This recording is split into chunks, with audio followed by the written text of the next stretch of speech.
নারায়ণপুর বাজারের ব্যবসায়ী এবং এলাকাবাসী মিলে প্রতি বছর দুর্গাপূজা করেন।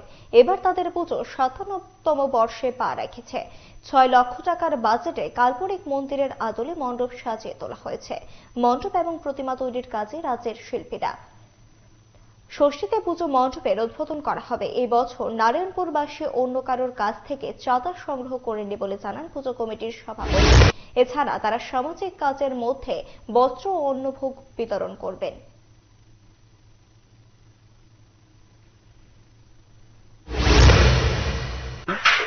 বন্যার একটা সারা ত্রিপুরাই এফেক্টেড হয়েছে। এই কারণে তবু যতটুকু পারা যায় সীমিত বাজেটের মধ্যে ৬ লক্ষ টাকা আমাদের বাজেট। আমাদের ইচ্ছা ছিল আরো বাজেট বাড়ানোর জন্য, কিন্তু আমরা পারিনি।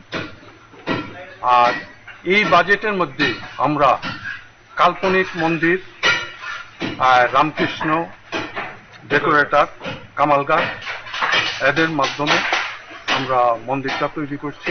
আমাদের যে ছোট্ট আয়োজন, আমরা কিন্তু বাহির থেকে কোনো কারোর থেকে চাঁদা টাদা তুলি না, এবং গতদিনও এইরকম তুলি নাই।